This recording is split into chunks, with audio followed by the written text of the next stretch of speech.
আসসালামু আলাইকুম সবাইকে। আজকের ভিডিওতে আমরা দেখব কিভাবে একজন রিসার্চার ওপেন রিডাইরেক্ট ফাইন্ড করে অ্যান্ড সেই ওপেন রিডাইরেক্ট থেকে সে এসকেলেট করে এক্সএসএস পর্যন্ত নিয়ে যায়। তো সাধারণ ভাবে যদি আমি চিন্তা করি, আমি এক্সএসএস থেকে ওপেন রিডাইরেক্ট ইজিলি করতে পারবো। তো সেক্ষেত্রে কি হবে, এক্সএসএস হচ্ছে একটা মিডিয়াম সেভারিটির বাগ, বাট সেটা যদি আমি ওপেন রিডাইরেক্টে কনভার্ট করি তাহলে সেটা হয়ে যাচ্ছে লো সেভারিটির বাগ।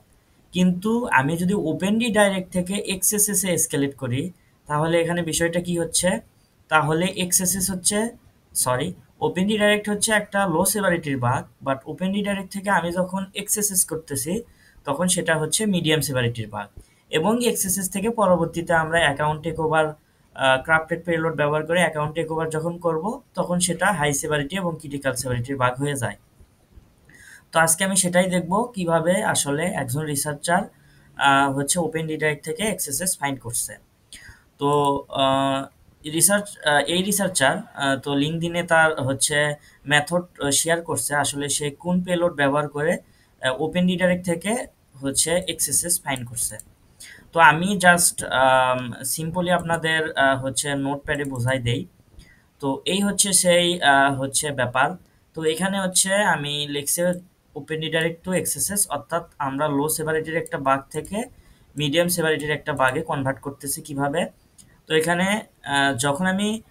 যখন সিম্পল একটা ওপেন রিডাইরেক্ট ফাইন্ড করা হচ্ছে তখন এখানে পেলোডটা কিরকম বসতেছে, সাবডোমেইন @evil.com, অর্থাৎ আমি যদি এই পেলোডটা দেই তাহলে কি হবে, ওপেন রিডাইরেক্ট হবে evil.com-এ।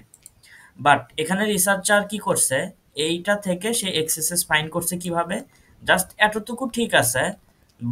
বাট @এর পরে সে কি করছে, @এর পরে সে JavaScript colon prompt document dot cookie দিয়ে হচ্ছে দিছে, অ্যান্ড দেওয়ার পরে সে কিন্তু সাকসেসফুলি এক্সএসএস পপড আপ হয়েছে।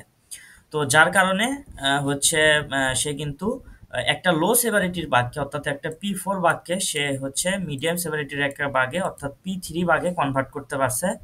তবে আমার কাছে মনে হয় যে এই বাগটা আরো আরো এসকেলেট করা যাইতো, কারণ এখানে যেহেতু ডকুমেন্ট কুকি শো করতেছে, তো সেরকম ক্ষেত্রে সে কিন্তু আরেকটু এসকেলেট করে হাই সেভারিটিতে নিতে পারতো।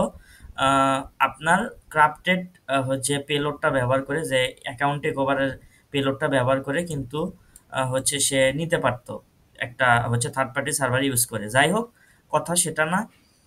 যেটা সে কিন্তু খুবই ইউনিক একটা টেকনিক ইউজ করে একটা লো সেভারিটির বাগকে মিডিয়াম সেভারিটিতে কনভার্ট করে ফেলছে, অ্যান্ড বাগগুলো কিন্তু তার ট্রায়ালে আছে। তো আশা করি বিষয়টা বুঝতে পারছেন। অ্যান্ড আপনাদের যদি কোনো বুঝতে প্রবলেম হয় তাহলে আমাকে কমেন্ট বক্সে জানাতে পারেন। অ্যান্ড সবাইকে ভিডিওটা দেখার জন্য অসংখ্য ধন্যবাদ। আসসালামু আলাইকুম।